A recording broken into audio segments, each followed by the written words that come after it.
Bro,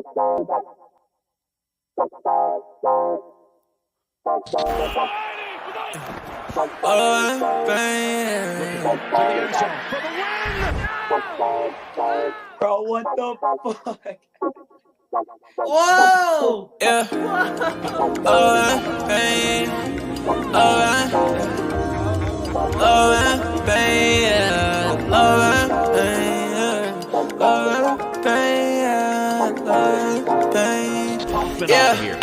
Yeah. Hey. I just wanna touch the top. Baby said that she in love and she don't love a lie. I've been chillin' with all the bros, I've been above the spot. Shawty said that things change, well it does a lot. Hey, watching out the payment, man, the suds is high. Yeah, lost inside the heart, but it's emerging right. I've been out the way and I'm good. I can find my home. Everything I said it was is not. Yeah, Jamaica, how you layin'? Yeah, you ain't say none, what you saying, baby? I lost you, but who's paying? Don't know why you hit my phone, why you playing? Yeah, I can't handle love without the trusting. Yeah, I can see the top, I wanna touch it. Yeah, we been getting money, no discussion. Now I don't let it top, but shorty always get the fussy. Yeah, hey, I like the cruise on it. Say she like the way I sound and how I groove on them. I been steady dodging bullets, how I move on them. But he talking out his neck and not a crew on them. Yeah, and I'm sliding. Shawty like the vibe, don't want the ride to end. Yeah, right. To the nice end, yeah. To the nice end. I can always keep the cool, I'm never fighting. Man, I love was all the cake without the icing. Now I found new love, different pricing. And it won't cost my soul, no devices. Yeah, I ain't got a plan for it, I'm the man for it. Saying Brody couldn't stand for it, it's very important. I've been off the edge, I've been feeling the wind blowing. I can lose my head and my heart, but they been gone. I just hit the edge of stairs when it's daytime. I just lost promises, I regret mine. I just gained a lot of love on the west side. I'm the go, but I would never be the best guy. You might take me out of business like I'm Best Buy. Talk about the go to make me zooming, I know that's right. Yeah. Talk about the go to make me zooming, I know that's right. Thinking about the future, looking good and it's the best side. I remember. Oh, shit. Oh, shit. The second I sat down in my chair, a leg broke, and I don't know which leg it is. So now, during the podcast, I just have to play a game of which way can I not lean, but that's going to be fun. But welcome back to another episode of Ride the Tide Sports Podcast, Season 2, Episode 41. I'm Mick Dilly. We got Snoop, Luke, and Tycho right above me. The Wanderer is not here today. I'm assuming it's work, because it's always work. But no, sir, it does not work. The Wanderer's not here today, but he's getting his hair done right now by his grandma. Yes, he's getting his hair, getting his dreads retwisted. So he'll be looking good on the next podcast. Is that what he told you? Is that what he told me? Yes, that's exactly. Well, no, but I thought that would be a funny way to say it. So he's getting his hair done. I feel like that's what he would have said, and that's why you said. But that's why the Wanderer's not here with us right now. But we're gonna kick things off with NBA Finals are over.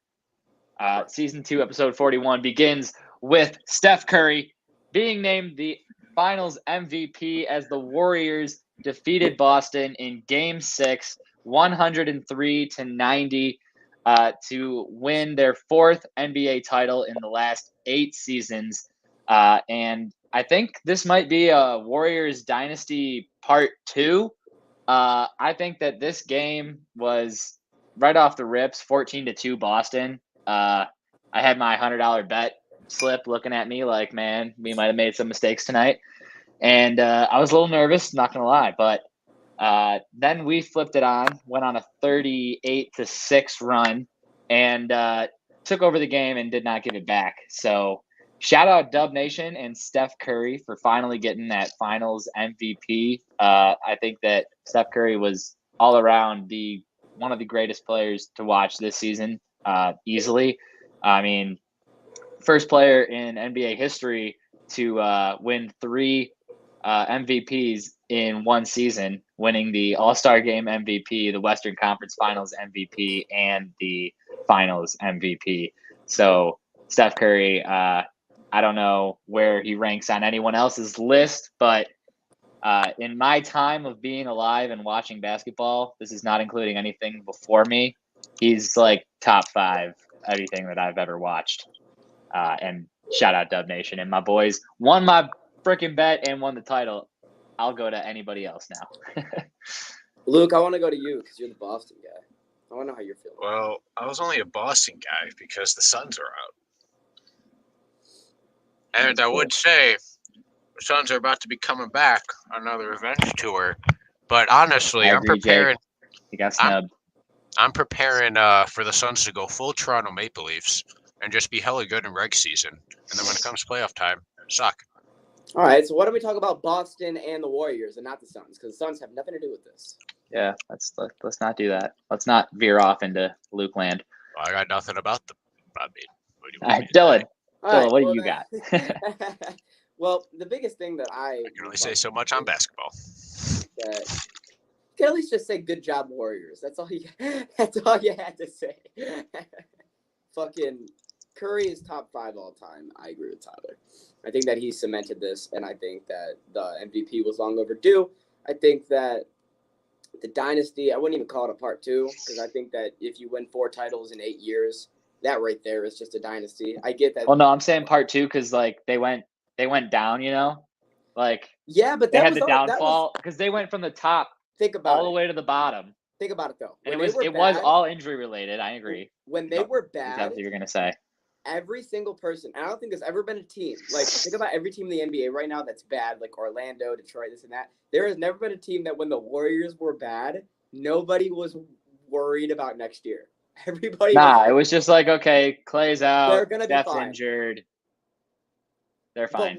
But then they reloaded. Like they got rid of KD, they reloaded with all the young talent, and now it's like they could do this again next year. That was good. They could do the same thing. That was, and they had guys that are going to be healthy next year, and they're going to be even better. So the Warriors are going to be even better next year. So it's still problematic. I think for that LeBron. rebuild thing, that little rebuild 2 years, that was the best thing that could have happened for him because they know who the stars of the team are. You know, at the time it was KD, Steph, and Clay. Those were the main 3 on the team. You had 2 that were injured, 1 that's no longer on the team.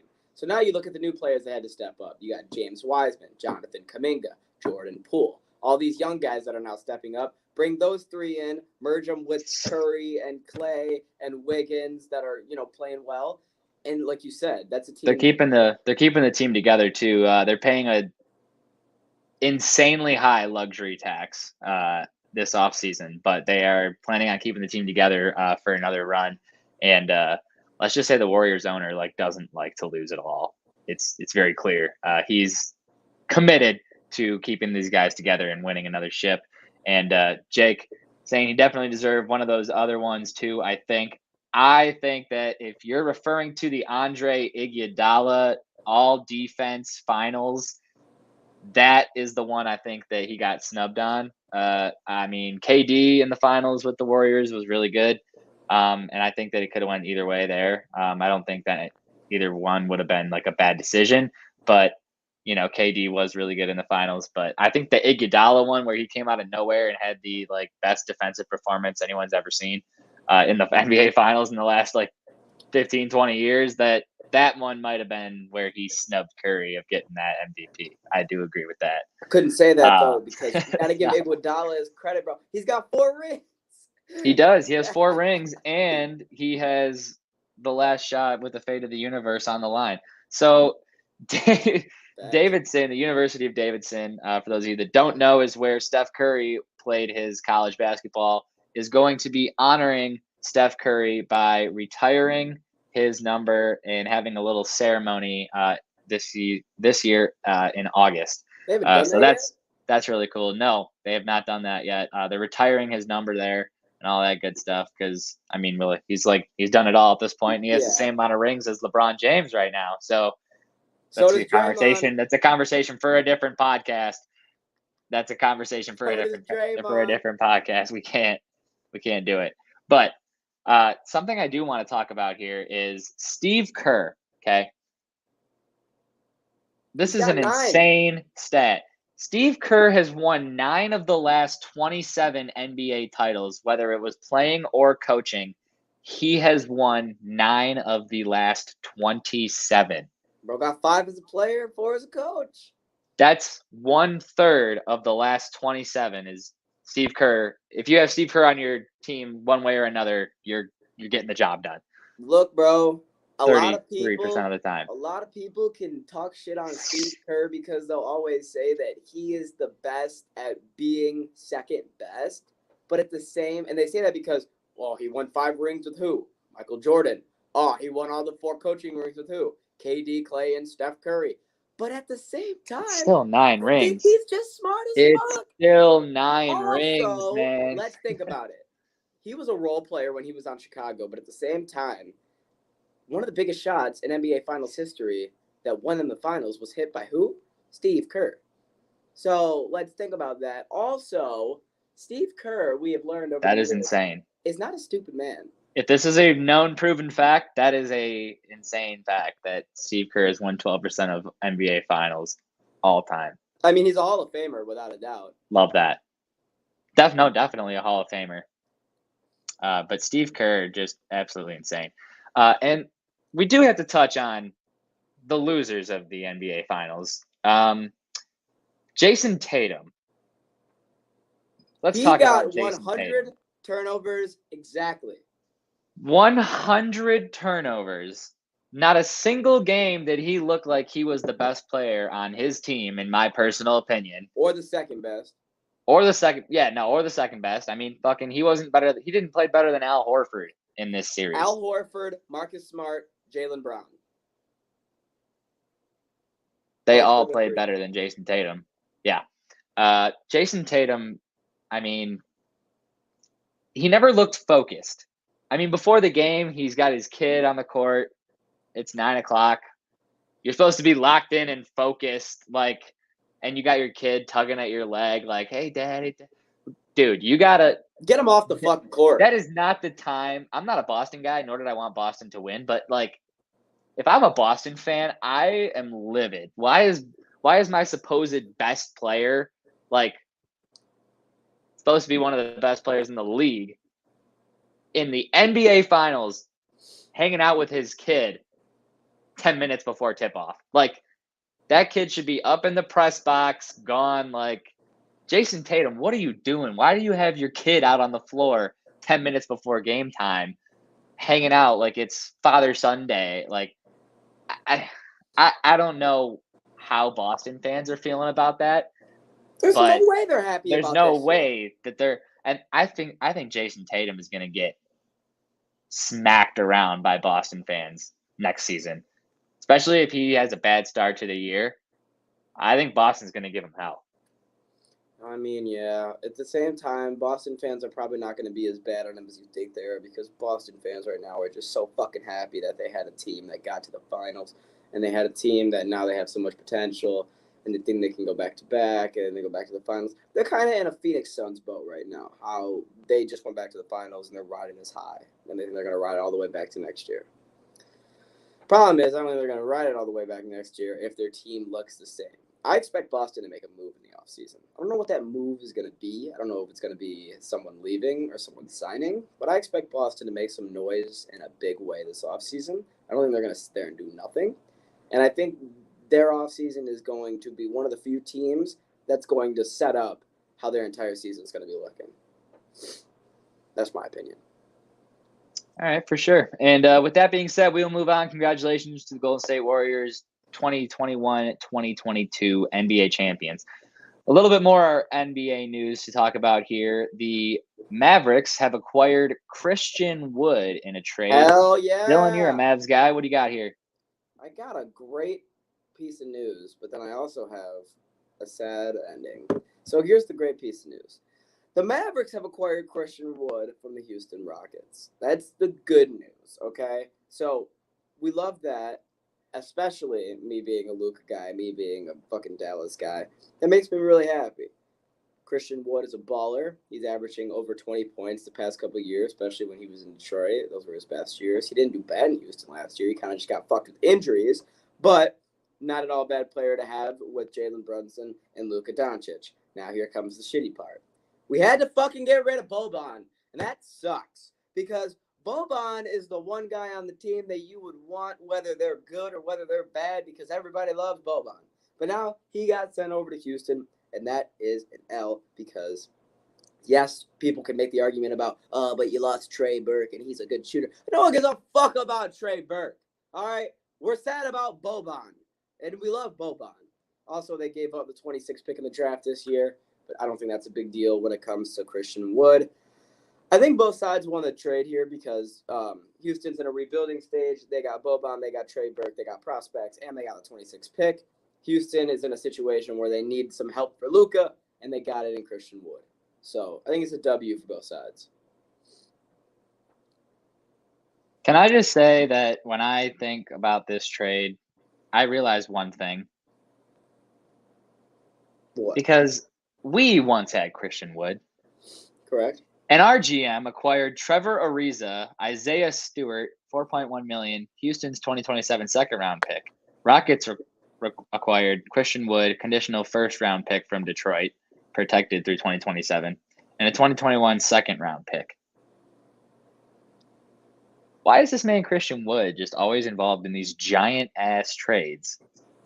Because he's still so young. With so many people. High potential. I don't understand. What do you not understand? Like that he's not. Like, why does good? nobody want to keep this man? Oh, okay. I think it's because they see an upside and a downside to him. That's the weird thing about Wood, is because you have a player that's young, a lot of potential, and then you look at the past 2 years and he can't play a full season. So you're sitting at yourself and you're going, okay, there's upside, but there's also downside. I could get 3-4 prospects that I know could be role players, and then look in the draft this year for someone new that I know is going to be healthy. Ship out C. Wood.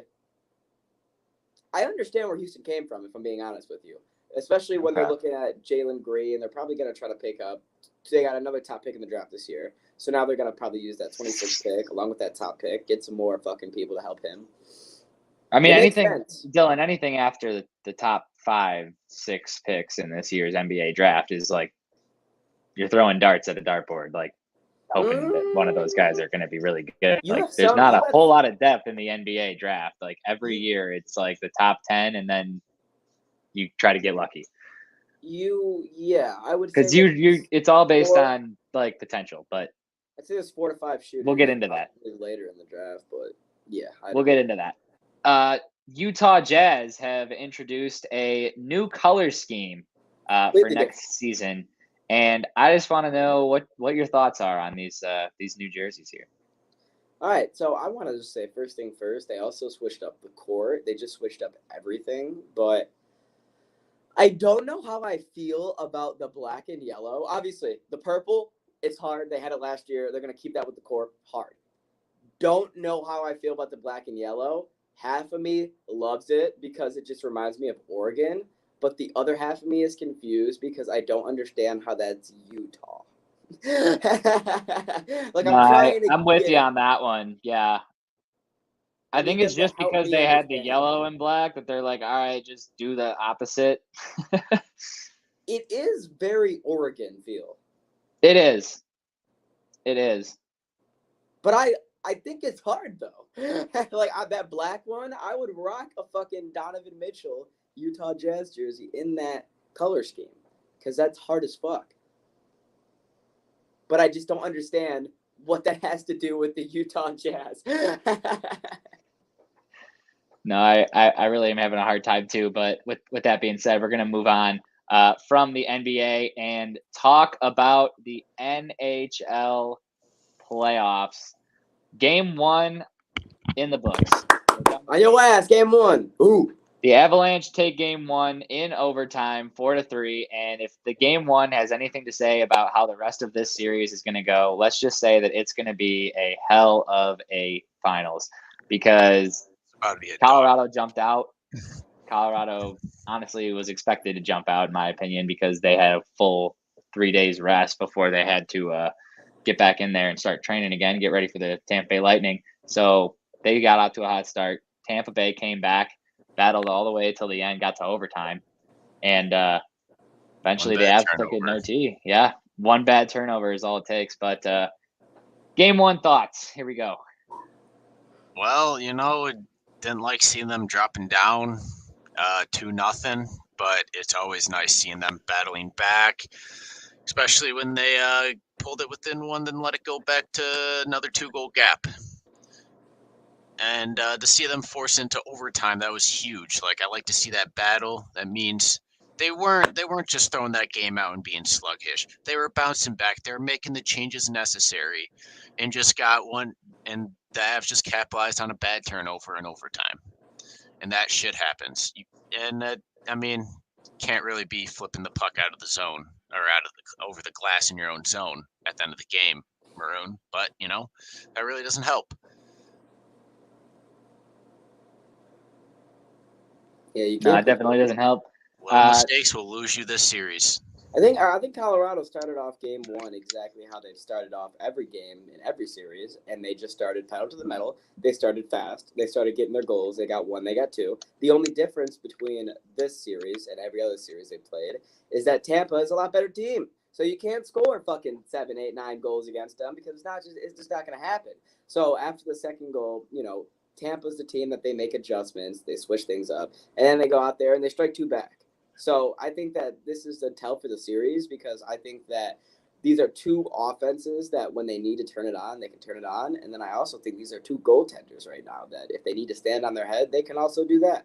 So I think this will be a great series, but I also don't think that this will be a 4 or 5 game series. I think this is probably going to be 6 or 7.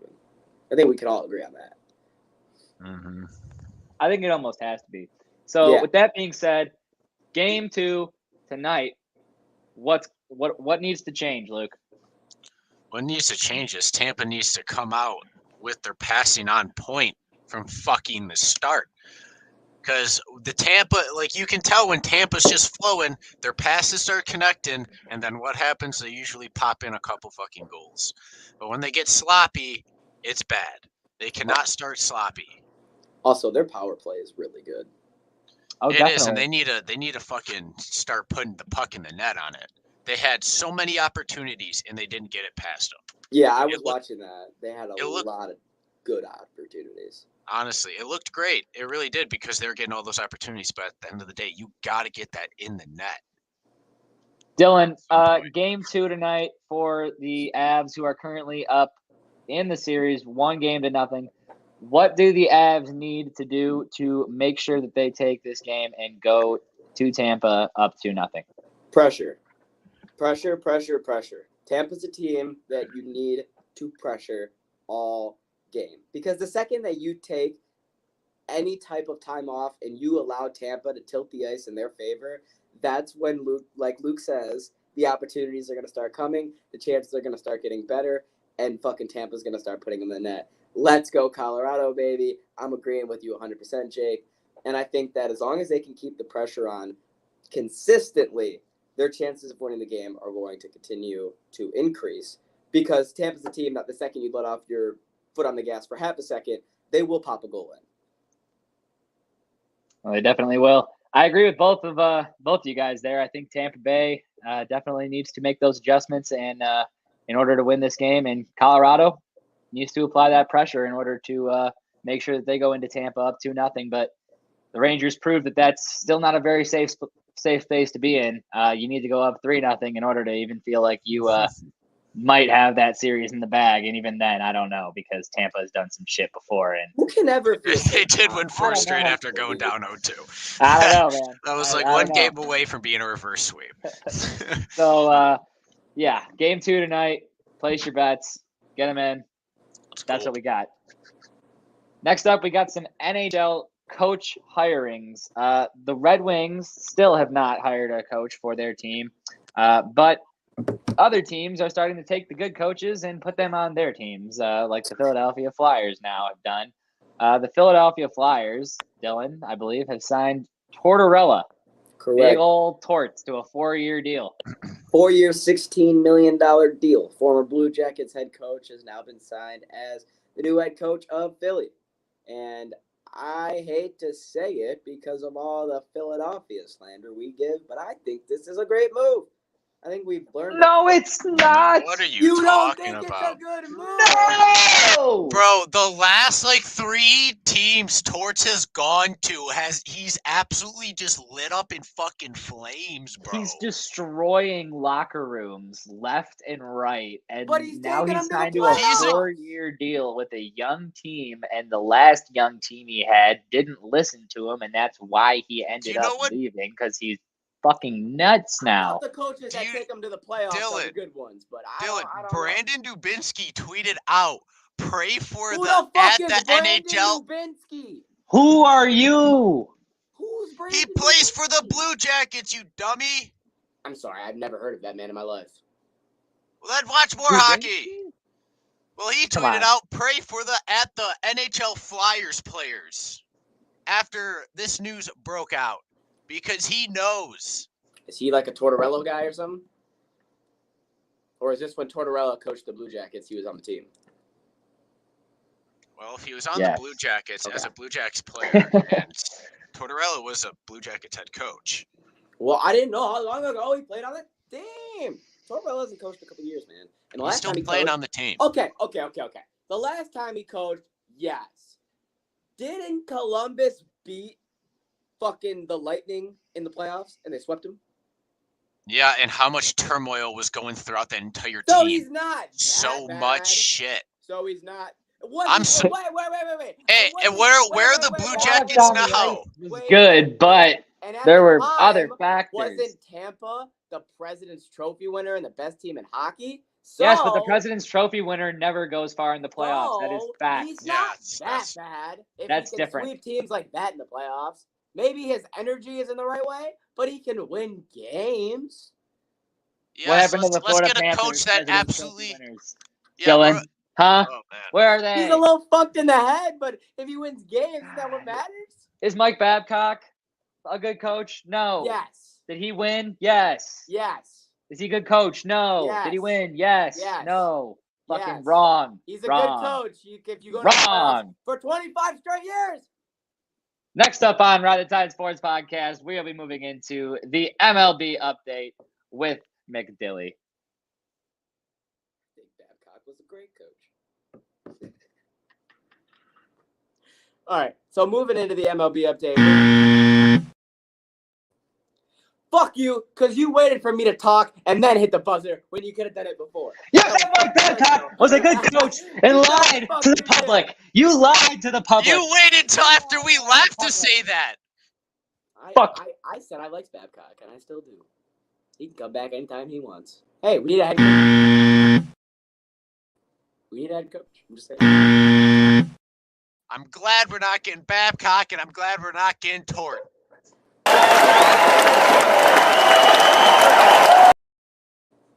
All right, so going into MLB, starting off.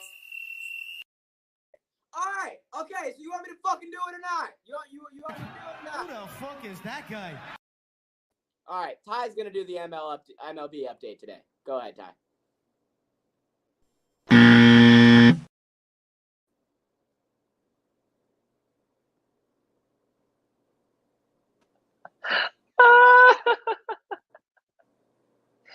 I'm getting a kick out of this. All right, I'm done. I'm not falling for it. The second I talk, he's gonna do it. Correct counsel. All right, I'm good. Just had to make sure. So, Craig Counsell, when it comes to the Milwaukee Brewers, came out and had his 500.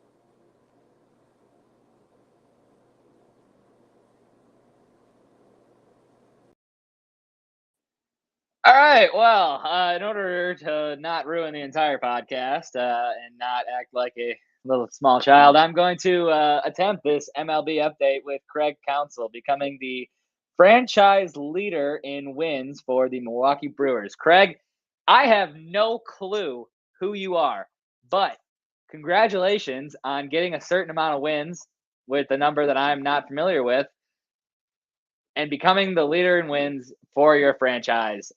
I have no idea how many wins you got, but you got more than the other guy that was currently in first place. So, yeah. All right. you fucking done?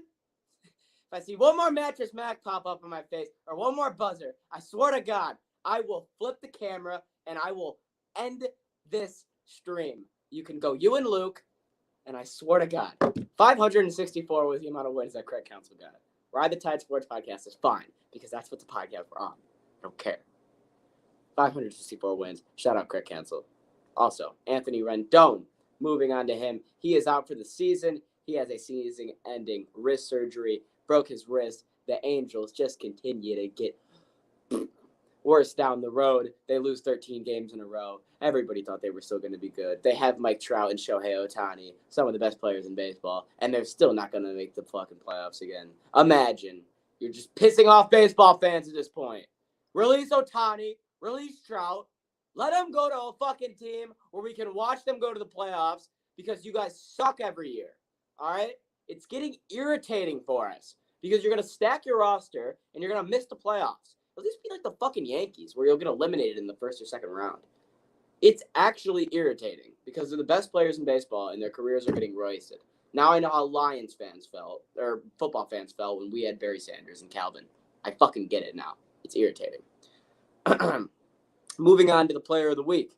We have the man who is just raking. So let's start off with player of the week, and that is Anthony Rizzo from the New York Yankees, the team that I just mentioned. He is the player of the week because in the span of 2 games, he managed to be the hero of both games. Starting off with a walk-off home run for the Yankees' 8th leading walk-off of the year. Anthony Rizzo, Rendon and Rizzo are very similar. Anthony Rizzo hit a walk-off home run, and then the very next night, he went to Toronto and hit a grand slam to give the Yankees the win in that game, too. Also, Anthony Rizzo is still top 5 in the American League in home runs hit and is raking over in New York as the Yankees are also still in first place. So, shout out Anthony Rizzo and shout out the New York Yankees. Also, when it comes to some great news, finally in the fucking city of Detroit, we have Riley Green, finally healthy, making his MLB call-up.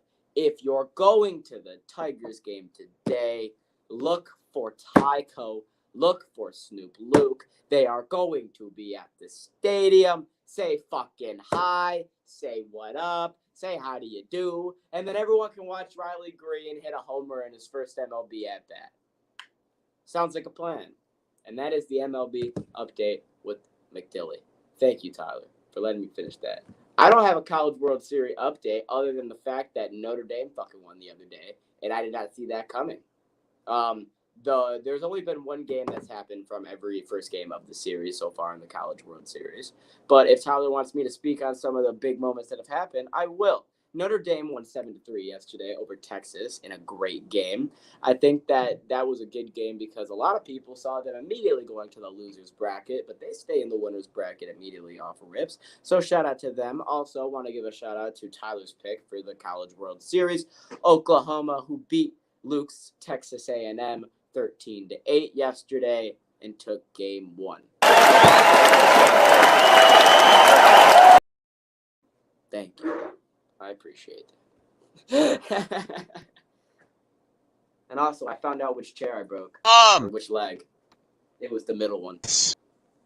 I moved forward and it just squeaked. Are you coming, Luke? We both kept adding him in, so one of us kept taking him out. And I kept thinking you're about to stop, and then I kept clicking it, and then you kept clicking. That doesn't matter. What does matter is this NFL news. With Deshaun Watson possibly being banned for the entire season. Now, Wouldn't this be something with a $230 million guaranteed contract, already fully guaranteed to Deshaun Watson, possibly going to be banned for the whole season, and your quarterback, Baker Mayfield, is possibly going to the Carolina Panthers very soon. So things are looking very, very bad for Cleveland right now. And honestly, they always look really bad for Cleveland. Right when they look like they're going to be really good, things go really bad. So this is not new to Cleveland, I don't think. But at the same time, what are we thinking here? Deshaun Watson could be out for the season, and Baker Mayfield's about to go to Carolina, possibly. Uh-oh. I think that if Deshaun Watson is out for the season, The Browns played themselves. there's no fucking They way I did. can sit here and say that the Browns are now still a contender with Case Keenum. I'm sorry. I can't do it. Like, there's no fucking way that I can't. And then, you know what else sucks? They're not going to be in a situation where they can just go grab a quarterback for the first couple weeks because you know how much money they just dropped on Deshaun? They dropped a lot of fucking money. So I feel like this is a whole pickle. And to say it best, if Deshaun doesn't play, like Luke just said, the fucking Browns played themselves. No, you're exactly right. Like this is the most you played yourself situation that honestly whatever team would have picked up Deshaun Watson was going to find themselves in. So props to the Browns. I will say being the dumbass. Thank you, Cleveland, for doing this because the only teams in the NFL I could see doing some dumbass shit like this would be you guys or the Lions. So I'm rather happy. Especially with a bad outcome. Yeah. Yeah. No, definitely. I could totally see that.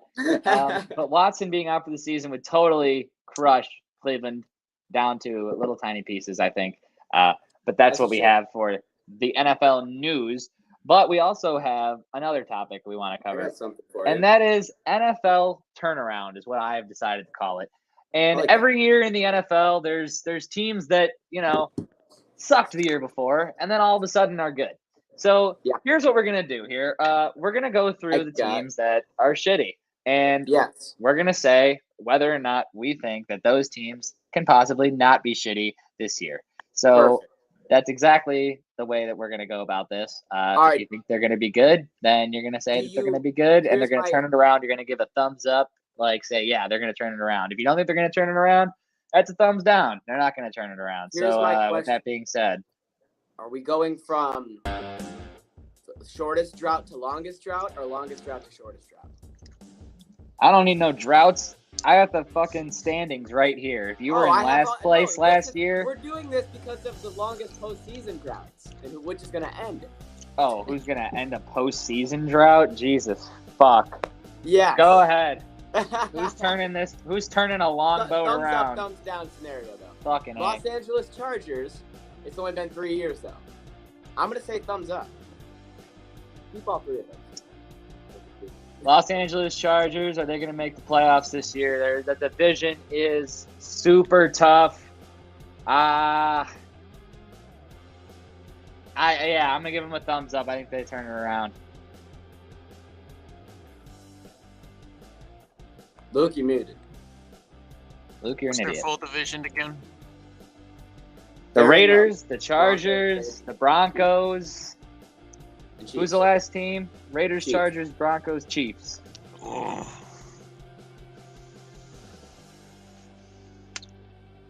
I'm going to give it the thumbs down. Next team, and it is the 4-year droughted Jacksonville Jaguars. Let me start it off with a fat thumbs down.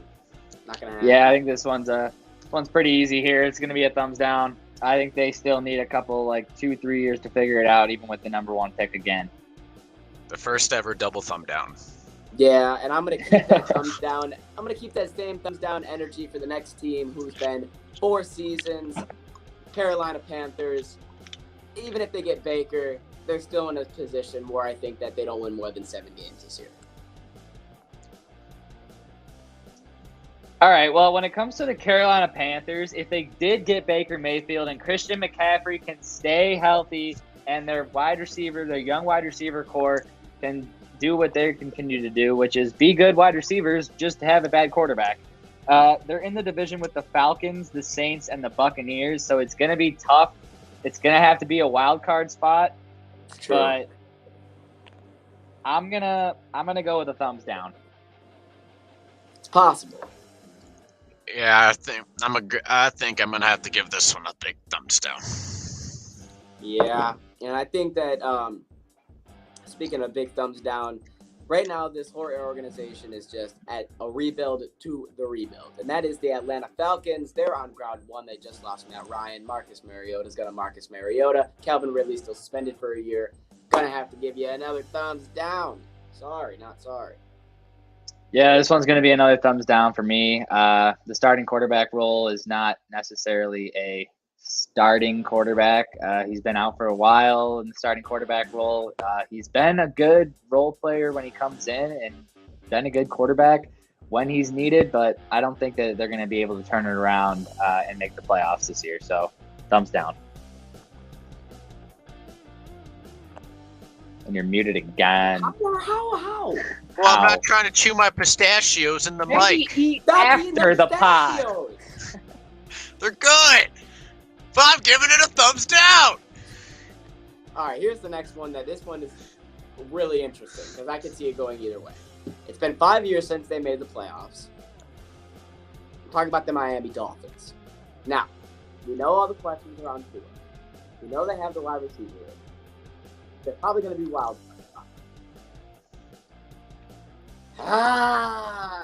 Tyler, I'm going to you because I don't know yet. All right, look, Miami in the same division as the Patriots and the Bills. I mean, the Jets are not a question, but I'm giving Miami a double thumbs up. They're making the playoffs this year. Yes! Yes! Double thumbs up, too. Tua's going to do it. I don't know. Oh, this is tough. You know what? I'll say, give me Miami in a wild card spot. I'll give them a fucking thumbs up. I'll take them as well. All right, next team, same thing. 5 years since they've been in the playoffs. We have the New York Giants. I'm sorry, Saquon's getting it. That's thumbs down for me. There ain't no goddamn way. Well, I mean, in their division, there could be a way. Dallas, But They are the Phillies of that division. They're garbage. They're hot garbage. yeah, It only gets hotter as the seasons go on. bad thumbs down. Next team, final team with a 5-year season drought, and that is ours truly, the Detroit Lions. Now, as much as I want to come out here and say yes, and all the hype and this and that, I think that we are going to win 7-8 games this year. So with that being said, I'm going to have to give us a thumbs down. Tyler? Explain. We are making the wild card spot this year. What? Jared Goff is going to fucking do some shit that you've never seen before, and that is dump the ball off to people that actually catch the ball, and then fucking Dan Campbell is going to fucking lose his mind, and then Hard Knocks is going to fucking lose their minds because they're getting the best content they've ever seen in their entire lives. And somehow, some way, with a little bit of luck and a little bit of all luck, we're going to make the wild card spot. Put it on. Thumbs up. They're going winless. No, I'm kidding. Not again. We can't. But I'm gonna get. I don't think they're making playoffs. I really don't. Want them to, but I don't see it. I want it. I do. I would love to see them. Oh my god. I would love to see them make playoffs, but I don't think they are. I understand. I know what I did. All right. With that being said, that is all we have for the NFL. Oh, is there more? Is there more? I said we got 2 teams left. Oh, there's 2 teams. Okay, keep going. All right. So next is the sixth. I didn't know anyone would have a longer drought than the Lions. That's honestly shocking. No, yeah, you'll be surprised in a minute. 6-year drought. Denver Broncos.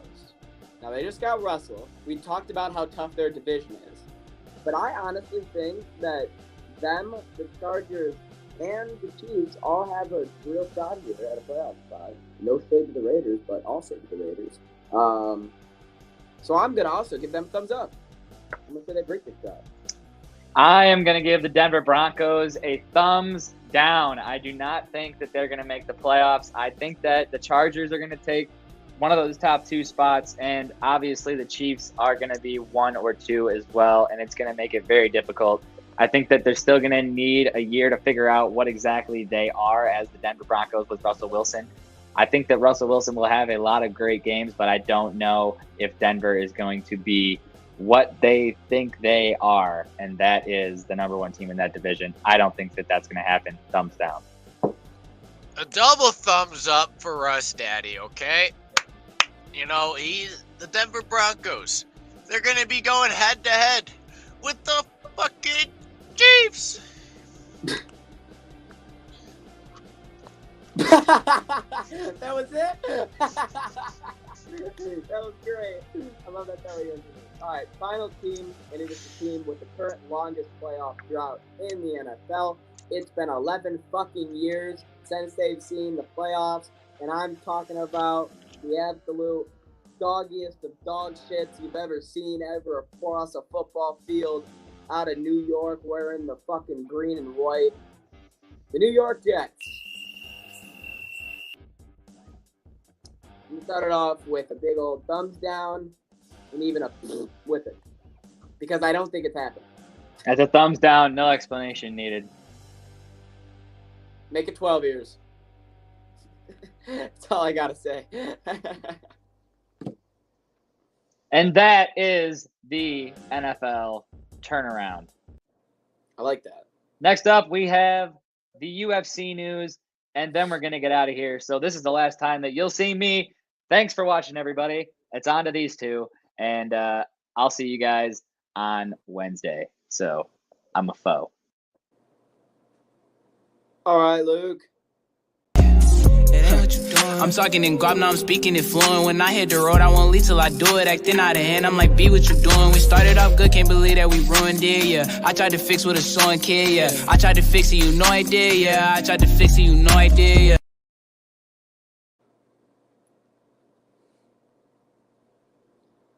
Luke, you're muted. Yeah, UFC on the road. Let's get it rolling. Let's go, baby. Let's start it off with Glover Teixeira finally speaking out on the fight with Yuri. And this man goes, but the guillotine, man, I feel like crying watching it again. The moment when he decided to shoot instead, or when he decided to go for the guillotine and everything instead of try and put him away. I said that! I said that was the moment he lost the fight. When he had him pieced up, and then he went in for the... No, that was... Oh, my God, he said that. That makes me so upset because the fact that he knew it as well. Bro, even DC on commentary was like, what are you doing? Like he said, quote unquote, he said, why would you do that? And I was like thinking the exact same thing because you got to understand. From Glover's point, the second he gets him on the ground in jiu-jitsu and in a submission, that's where he feels the most comfortable and that's where he thinks he has him the best. But he had him pieced. He had him wobbled. He had him groggy. Oh, it's a damn shame. It is a damn shame. But moving on to not a damn shame. This may not be Cerrone's last fight. Oh? He said, and I quote, oh, no way, you're about to do that to me. The photo won't load, so... All right, here we go. Another legend would be fun, you know. Let's stay away from the young kids. They're fucking tough. They're so good. The sport has evolved unbelievably. Donald Cerrone. So he would want to fight more like than... You know, I could see him fighting like Nick Diaz. He wants one of the vets. Yeah. And I honestly understand. I like that he just goes, hey, I'll be honest, man. These new guys, yeah, they're a little too good. I can't do that shit no more. But this next news might rattle your bones, Dylan. Why? Because we got Aljamain Sterling wanting a pay raise. For what? There's no fight until there's ink on the paper. And as of right now, my contract is exactly the same. As of right now, I'm training, hoping that we come to some type of agreement to give me some type of pay bump. Shut up, you paper-ass champ! You don't deserve the money. Just like you don't deserve the championship. Right? Just like you don't deserve the respect that you claim that you're not getting and you still won't get. Fucking hate that guy. I need him to lose. I need TJ Dillashaw to start shooting again. The CEO of EPO. That's who we need. I need him to start shooting again. I don't care if he's loaded up, knock him out, fucking take the title off him the next day and suspend him. I don't give a shit. Make the As long belt as vacant. Sterling gets knocked the fuck out. But moving on to some fight announcements. Oh wait, where did the fight announcements go? There they are. Boom. Corey Sandhagen is going against Song Yadong. Ooh, I like that. I do like that. Mostly because Sandhagen's fighting again. I love Corey Sandhagen. Song Yadong's pretty good, though. Yes, but, Corey. Obviously. I'm going to have to fuck him up. Obviously, take Corey.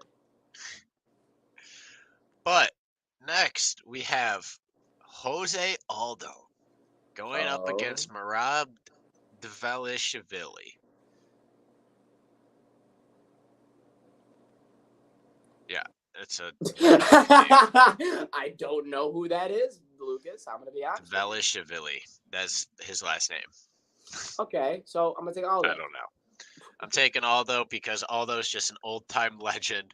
And I like this little last ride he's been on, bro. He's been kind of grinding, bro. Uh-huh. I love it. Last 5-6 fights have been really good.